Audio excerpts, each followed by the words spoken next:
Hello and welcome to the YouTube channel JPSC Unacademy।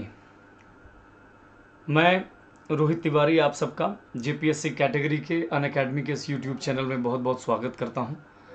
जैसा कि मैंने पहले आपको बताया था, मेरे इसके पहले इस चैनल पे 2 वीडियो आ चुके। पहला वीडियो था जेपीएससी प्रीलिम्स के स्ट्रेटजी के संदर्भ में, दूसरा वीडियो था डिजास्टर मैनेजमेंट में। लेकिन डिजास्टर मैनेजमेंट का जो फर्स्ट पेपर का जो पोर्शन हो सकता है, जो फर्स्ट पेपर का कंटेंट होना चाहिए, उस पर वो चर्चा थी। और मैंने आपसे पहले ही पिछले वीडियो में ही ये कहा था कि इसके बाद जो अगला वीडियो आएगा वो झारखंड में डिजास्टर मैनेजमेंट यानी झारखंड में आपदा प्रबंधन को लेकर के हम उस पर बात करेंगे। और आपको मैं बता दूं कि झारखंड में जो आपदा प्रबंधन है, झारखंड में आपदा प्रबंधन है, इस टॉपिक से क्वेश्चन कितने पूछे जाएंगे जी आपको? तो 5 क्वेश्चंस पूछे जाएंगे। 5 क्वेश्चंस आपको पीटी में पूछे जाएंगे, जो बहुत मायने रखता है। दूसरी बड़ी बात याद रखिएगा, झारखंड में आपदा प्रबंधन को आप 2 भाग में बांटेंगे। एक भाग कि झारखंड की विभिन्न आपदाएं, झारखंड में जो विभिन्न आपदाएं हैं, आपको पता है भूकंप है, इसके अलावा आपका बाढ़ है, सूखा है, वज्रपात है, हाथियों का जो उपद्रव है, वन में जो आग लग जाती है कई बार झारखंड के क्षेत्र में, वो सारी चीज़ें जो आपको उस झारखंड की आपदाओं में आप देखेंगे। और इसी का दूसरा भाग जो आप देखेंगे वो ये देखेंगे कि झारखंड में आपदा प्रबंधन को लेकर के जो संस्थागत ढांचा है, जो इंस्टीट्यूशनल फ्रेमवर्क है, ठीक है, जो संस्थागत ढांचा है, कौन कौन सी संस्थाएं झारखंड में आपदा प्रबंधन की गतिविधियों को देखती है, जैसे JSDMA, Jharkhand state disaster management authority. इस प्रकार की कई और आप छोटे छोटे इंस्टीट्यूशंस देखेंगे, कई बड़े इंस्टीट्यूशंस देखेंगे जिसको लेकर के वो जानना है। तो कुल मिलाकर के झारखंड में आपदा प्रबंधन को 2 भाग, एक तो झारखंड की आपदाएं और एक झारखंड में संस्थागत ढांचा। तो ये जो झारखंड की आपदाएं हैं और जो संस्थागत ढांचा है, इसको हम लोग 2 अलग अलग वीडियो में देखेंगे। तो इस वीडियो में आइए सबसे पहले आपसे मैं बात करूंगा झारखंड की विभिन्न आपदाओं पर। किस पर बात करूंगा? तो झारखंड की विभिन्न आपदाओं पर। अच्छा, एक बात और मैं आपसे कहना चाहूँगा, अब तक जिस तरीके का सिचुएशन है, आप देख पा रहे हैं कि इस YouTube चैनल में जो वीडियोस थोड़े से ड्यूरेशन में आ रहे हैं, थोड़े से अंतराल में आ रहे हैं। इस प्रॉब्लम को अब मैं बहुत जल्द ख़त्म करने जा रहा हूँ। आपको तकरीबन डेली बेसिस पे या हर 2 दिन में एक वीडियो आपको मिल जाएगा, और मैं उम्मीद करूँगा कि सारे के सारे वीडियो आपको आपके लिए बहुत हेल्पफुल होगा, आपकी परीक्षा के संदर्भ में बहुत हेल्पफुल होगा, ठीक है। तो आइए, तो झारखंड में आपदा, झारखंड में आपदा को आइए समझते हैं कौन कौन सी आपदा है झारखंड में। तो जैसे एक भूकंप हुआ, जैसे बाढ़ हुआ, यहाँ पे बाढ़ की समस्या आती है, जैसे सूखा हुआ, जैसे हाथियों का उपद्रव हुआ, या इसके अलावा आप देखते होंगे कि जैसे वन में आग हुआ, वन में आग लग जाना भी यहाँ की एक बड़ी और एक कॉमन समस्या के रूप में देखते हैं। क्योंकि खान खनिजों वाला प्रदेश है, तो खनन दुर्घटनाएं भी खूब आपको मिलेंगी। खनन दुर्घटनाएं, इनको भी आपदाओं की श्रेणी में ही रखा जाता है, तो खनन दुर्घटनाएं आपको मिल जाएंगी। तो इस प्रकार कभी कभी चक्रवात भी आपको मिल जाएगा, है ना, कभी कभी आपको चक्रवात भी मिल जाएगा। तो इस प्रकार की कई आपदाएं झारखंड की धरती पर आपको मिलेंगी। चलिए, सबसे पहले हम लोग बात करते हैं भूकंप पे। सबसे पहले किस पर बात करेंगे? तो सबसे पहले भूकंप पर बात करेंगे। और भूकंप पर भी सबसे जो जरूरी बातें हैं वो जान लीजिए। सबसे पहले जो झारखंड है ना, को जो भूकंप जोन में बांटा गया है, वो कौन से भूकंप जोन में बांटा गया है? भूकंप जोन तो 2, 3 एंड 4 में। अब मैं एक बात और आपको बता दूं, पूरे देश को अलग अलग भूकंप जोनों में बांटा गया है। जैसे जैसे भूकंप जोन का नंबरिंग बढ़ता है, यानी 2 से 3 होता है, 3 से 4 होता है, 4 से 5 होता है, 5 से 6 होता है, मान के चलिए कि भूकंप की जो खतरा है वहां पर ज्यादा गंभीर है। तो झारखंड चूंकि 2nd, 3rd और 4th में है, इसीलिए झारखंड को न्यून जोखिम वाले क्षेत्र के अंतर्गत रखा जाता है, यानी कम जोखिम वाले क्षेत्र के अंतर्गत इसको रखा गया है, ठीक है, कम जोखिम वाले क्षेत्र के अंतर्गत रखा गया है, ठीक है। क्यों? क्योंकि आप देख पा रहे हैं 2, 3, 4 में है, 5, 6, 7 ये सब गंभीर जोखिम वाले क्षेत्र होते हैं। झारखंड में टोटल मैं आपको बताऊं, भूकंप जोन 2 के तहत आप समझ लीजिए चीज़ों को कि जो भूकंप जोन 2 है इसके तहत टोटल आपको 7 अलग अलग जिले मिलेंगे, 7 जिले मिलेंगे। वहीं भूकंप जोन जो 3 है इसमें आपको टोटल कुल मिलाकर के 15 जिले मिलेंगे। कितने जिले मिलेंगे? 15 जिले मिलेंगे। और भूकंप जोन 4 है जो सबसे ज़्यादा एक तरीके से कहा जाता है कि दिक्कत में है, तो कितना हो गया? 15 और 7 22, तो बचा 2, तो 2 जिले मिलेंगे। और इसलिए याद क्या रखना है आपको सिर्फ इसमें, एक तो ये किस भूकंप क्षेत्र में आता है, कौन से जोन में आता है, दूसरा भूकंप जोन 4 यानी भूकंप से सर्वाधिक प्रभावित जिला कौन सा होगा झारखंड का। तो ये 2 जिलों का नाम आपको याद रखना है, इन 2 जिलों का नाम आपको क्या करना है, तो याद रखना है। और वो 2 कौन कौन है? तो एक हो गए कौन, एक हो गए गोड्डा और एक हो गया साहेबगंज। यानी कौन सा इलाका पड़ता है जी? गोड्डा और साहेबगंज।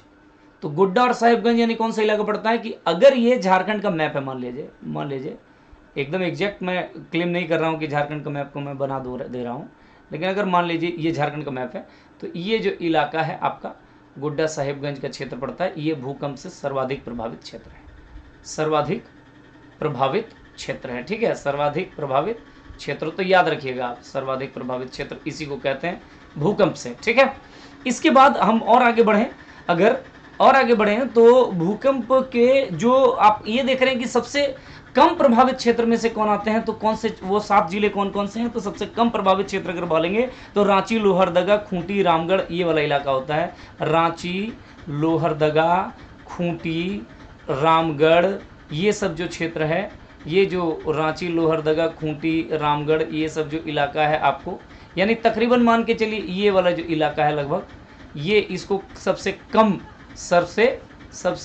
कम जोखिम वाला क्षेत्र इसको कहेंगे, सबसे कम जोखिम वाला क्षेत्र। ठीक है, तो याद रखना है। ये हुआ भूकंप से रिलेटेड झारखंड में जो चीज़ें, जो कंटेंट हो सकता था भूकंप से रिलेटेड वो। अब आइए झारखंड में क्या सिचुएशन है बाढ़ का, ज़रा उसकी आप उस पर आप चलिए चर्चा करते हैं। तो झारखंड में बाढ़, आइए झारखंड में बाढ़ की स्थिति देखते हैं। तो बाढ़, चूंकि देखिए एक बात आप समझ लीजिए कि झारखंड में 12 नदियां नहीं मिलेंगी आपको। ठीक है, तो कई बार क्या हो जाता है कि जो मानसून का जो वक्त आता है, ठीक है ना, मानसून के समय में, कई बार मानसून के समय में, मानसून के टाइम में क्या हो जाता है यहाँ पे कि आप नदी का जो जलस्तर है मानसूनी वर्षा के टाइम में, नदी जो जलस्तर है वो बढ़ जाता है, और यही जलस्तर के बढ़ने के कारण ही झारखंड में आपको बाढ़ नजर आएगा। दूसरा कोई रीज़न यहाँ पे नहीं है। और तकरीबन मान के चलिए कि यहाँ पे 11 जिले बाढ़ से प्रभावित हैं, 11 जिले क्या हैं, प्रभावित हैं। और इसमें भी कौन होगा, तो वही होंगे, साहिबगंज होगा, साहिबगंज, गोड्डा, ठीक है, साहिबगंज, गोड्डा, फिर आपका दुमका, पाकुड़। क्यों ये सब होंगे, तो आप फिर से एक बार देख लीजिए कि ये जो आपको झारखंड का अगर मैप आप देखेंगे फिर इसी तरीके से, ठीक है ना, ऐसे करके, तो ये वाला इलाका आपको नज़र आ रहा है। क्यों, यहाँ पे आप देख रहे हैं एक तो गंगा नदी के सटा हुआ है आपका साहिबगंज वगैरह ये सब, तो वो यही एक प्रॉब्लम है यहाँ पे कि झारखंड में जो बाढ़ आ रही है वो मानसूनी वर्षा के अचानक से ज़्यादा हो जाने के कारण जब नदी जलस्तर बढ़ जाता है तो इस प्रकार की सिचुएशन आता है। लेकिन फिर भी मैं ये कहूँ कि झारखंड में बहुत ज़्यादा परेशानी नहीं है, बहुत ज़्यादा। पलामू गढ़वा में भी आप उत्तरी कोयल वगैरह, सोन नदी में जब बहुत ज़्यादा बारिश हो जाता है तब आपको वहाँ पे दिखाई देगा। फिर भी झारखंड की चूँकि पठारी क्षेत्र हैं हम, बहुत ज़्यादा यहाँ पर आपको बाढ़ की समस्या नहीं दिखाई देगी। ठीक है, लेकिन अगर होती है तो फिर कुछ तो दुष्प्रभाव लेकर के ही आएगी, तो ध्यान रखिएगा। आगे बढ़ते हैं। उत्तर पूर्वी में क्या है, झारखंड का जो उत्तर पूर्वी ये जो इलाका है वो ये गंगा नदी का अपवाह क्षेत्र के से सटा हुआ है, इसलिए यहाँ पे थोड़ी ज़्यादा समस्या आपको दिखाई देगी। नेक्स्ट अगर आप झारखंड में देखेंगे सूखा, ठीक है, सूखा झारखंड में, तो सूखा के बारे में समझ लीजिए कि सूखा जो है आपको 3 टाइप का सूखा आपको मिलेगा। एक तो सामान्य सूखा, ठीक है, एक तो आपको सामान्य सूखा, एक तो मध्यम सूखा, ठीक है ना जी, एक को कहेंगे मध्यम सूखा और एक को कहेंगे गंभीर सूखा। क्या कहेंगे, गंभीर सूखा। अब देखिए क्या दिक्कत है, जैसे सामान्य सूखा, मध्यम सूखा और गंभीर सूखा। मतलब सामान्य सूखा का मतलब होता है कि जब सामान्य जो वर्षा होती है, सामान्य वर्षा, ठीक है, इस सामान्य वर्षा से आपसे 25% कम वर्षा हुई है, कम वर्षा अगर हुई है तो उसको हम लोग कहते हैं सामान्य। अच्छा, अगर सामान्य वर्षा से 25 से 50% तक अगर कम हो जाए वर्षा तो उसको मध्यम सूखा कहेंगे। और अगर 50%, सामान्य वर्षा से 50% से कम, से भी कम वर्षा हो रही है, यानी 50% से, यानी 51%, 55%, 56%, 60% अगर कम हो जाए, ऐसे सिचुएशन को कहा जाता है गंभीर सूखा। और आप याद रखिएगा कि झारखंड जो गंभीर सूखे से जो ग्रसित हुआ था तकरीबन 2010 में, और 2010 में झारखंड का लगभग 12 जिला जो है 24 में से वो गंभीर सूखा से प्रभावित था। कितना जिला? तो गंभीर 12 जिला गंभीर सूखा से प्रभावित था। यही है सूखा के बारे में। तो सूखा झारखंड की एक आम समस्या रही है, जब मर्जी तब आ जाता है। ये मैं बात कर रहा हूँ 12 जिला गंभीर सूखा, यानी मध्यम और सामान्य सूखा में अगर देखा जाए तो पूरा झारखंड सूखा के चपेट पे आपको 2010 में दिखाई देगा। ठीक है, तो आमतौर पर इन समस्याओं से निपटने के लिए सरकारें क्या करती हैं, तो डोभा का निर्माण कर रही हैं, तालाबों का जीर्णोद्धार, पुनरुद्धार कर रही हैं, इस कुआं और इस तरीके से कई सारी ऐसी एक्टिविटीज़ कर रही हैं कि ताकि सूखा से जो समस्या होती है, जो खेती को जो समस्या होगी, कृषि को, उसको ओवरकम किया जा सके, उसको कम किया जा सके। तो ध्यान रखिएगा। आगे बढ़ता हूँ। अगला जो झारखंड में आपको नजर आएगा वो है तड़ित। तड़ित को क्या बोलते हैं जी? तड़ित का मतलब क्या हुआ? तड़ित का मतलब हुआ आपका जो लाइटनिंग जिसको हम लोग कहते हैं, वज्रपात जिसको आम भाषा में हम लोग बोलते हैं, है ना। ये भी झारखंड में एक बड़ी समस्या है। खास करके ये जो अभी जो समय चल रहा है, लगभग जुलाई अगस्त इन सब के महीनों में आपको आमतौर पर दिखेगा बिजली का चमकना, उसका ज़मीन पर गिरना को तड़ित कहा जाता है। तो ये देखिए, ये एक ऐसी समस्या है जिस पर हमारा बहुत ज़्यादा जोर नहीं चल सकता। हालांकि इसको लेकर के जो हमारा श्री कृष्ण लोक प्रशासन संस्थान है, श्री कृष्ण लोक प्रशासन जो संस्थान है, वो एक मॉड्यूल उसने तैयार किया है। प्रशासन संस्थान जो है उसने एक क्या किया है, एक मॉड्यूल तैयार किया, विशेष ट्रेनिंग मॉड्यूल, एक विशेष प्रशिक्षण मॉड्यूल तैयार किया है कि जब ऐसे सिचुएशन आता है, जब आप मान लिया जाए कहीं क्या कहें, एक तरीके से कहीं बीच बारिश खूब हो रही है, लाइटनिंग खूब हो रही है और आप कहीं बीच फंस गए हैं, कहीं बाहर हैं, तो आपको किस तरीके से बिहेव करना चाहिए, कैसे रहना चाहिए, क्या नहीं रहना चाहिए, ये सब चीज़ों को लेकर के एक मॉड्यूल तैयार किया गया है। लेकिन इस पर आप बहुत ज़्यादा जोर हमारा चल नहीं सकता। सावधानी ही बचाव है, यहाँ सबसे बड़ी बात याद रखिएगा। खनन दुर्घटना का जहाँ तक सवाल है, तो खनन दुर्घटनाएं भी लगातार होती रहती हैं, लेकिन इसको लेकर के जो खनन दुर्घटनाओं को लेकर के जो देखता है इन गतिविधियों को, आपको बता दूं, उन गतिविधियों को देखने वाला संस्थान झारखंड में कौन है? तो झारखंड में जो ISM है, इंडियन स्कूल ऑफ माइंस जिसको कहते हैं, वो देखता है इसको। तो बाकी कोई बहुत इस पर और बात नहीं की जा सकती। हाँ, एक समस्या है जंगलों में आग, एक समस्या है वनों में आग। इसको जरा समझिए। देखिए, वनों में आग का मतलब क्या है? झारखंड में सबसे पहले किस प्रकार का वन मिलता है? तो झारखंड में आपको जो वन मिलेगा उसको कहते हैं शुष्क पतझड़ वन। मतलब समझिए, चीजों को समझिए कि एक तो सूखा है प्लस पत्ते झड़ जाते हैं यहाँ के वनों में, यानी जलावन के लिए जो चीजें हमें चाहिए वो ऑटोमेटिकली पत्ते झड़ करके सूख जाते हैं और पड़े रहते हैं पूरे जंगल में।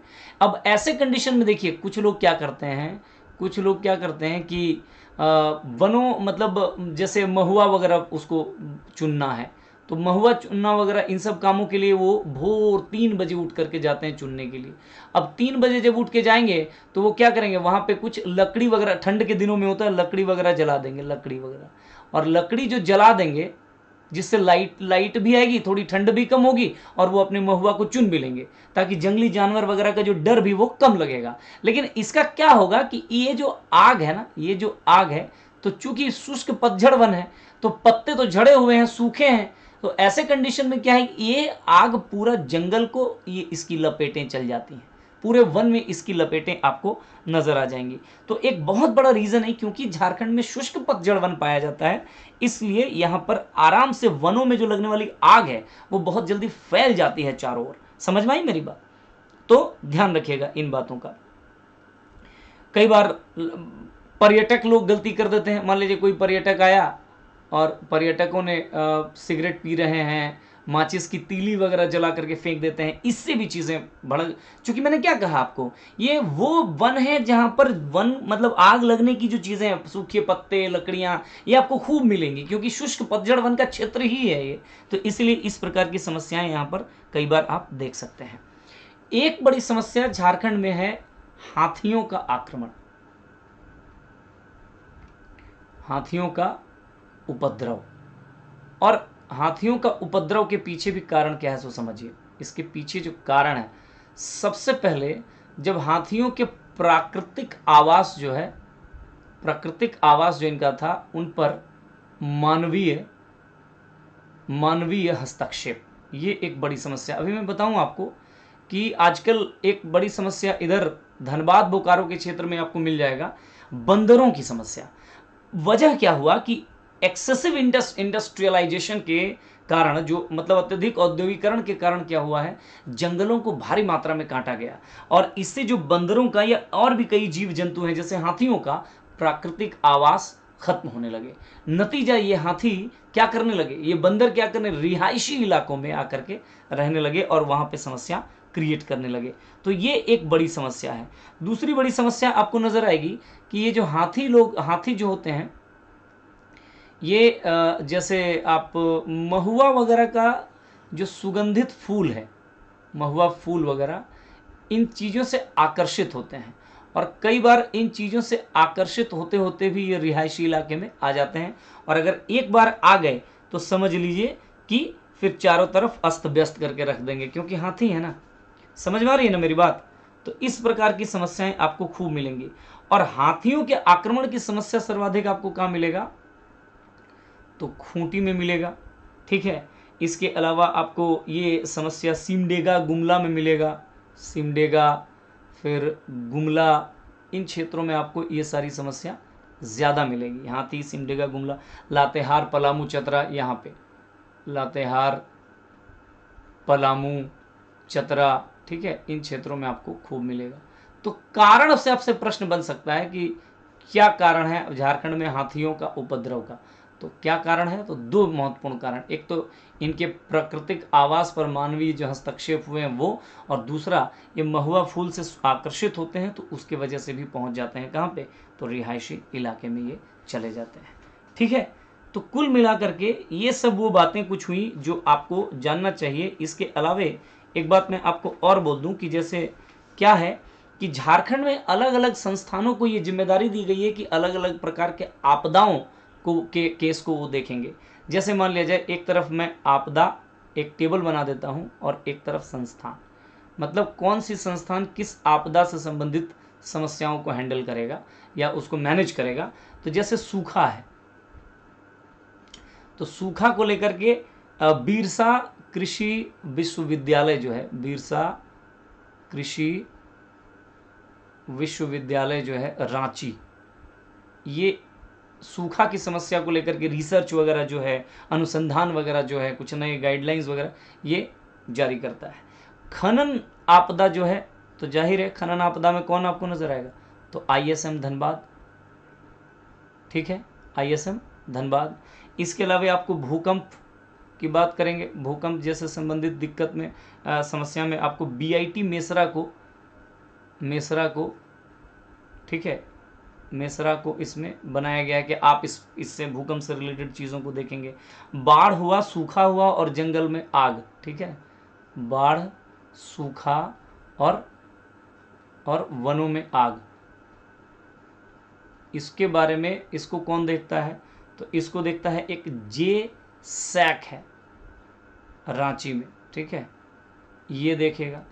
और इसके अलावा औद्योगिक आपदा अगर कुछ होता है, औद्योगिक आपदा, तो कौन देखता है, तो रांची में मेकॉन रांची। तो ये लोग देखते हैं इन सब चीज़ों को। ठीक है, बाकी जैसा कि मैंने आपको कहा कि नेक्स्ट वीडियो में मैं आपसे झारखंड में जो संस्थागत जो पूरी ढांचा है उस ढांचे पर आपसे विचार करूंगा, आपसे बात करूंगा। तो अभी इस वीडियो में इतनी ही चीज़ों को आपको देखना है, ठीक है। अच्छा, कुछ बातें और याद रखिएगा कि आगे से वीडियोस आपके थोड़े टाइमली आएंगे, आपको मैं ये भरोसा दिलाता हूँ, ठीक है ना। तो नेक्स्ट टाइम से आपको ये सारी चीज़ें टाइमली मिलेंगी। नेक्स्ट वीडियो में हम लोग क्या देखेंगे, तो झारखंड में आपदा प्रबंधन से लेकर के से संबंधित जो संस्थागत ढांचा है उसके बारे में आपसे बात करूँगा।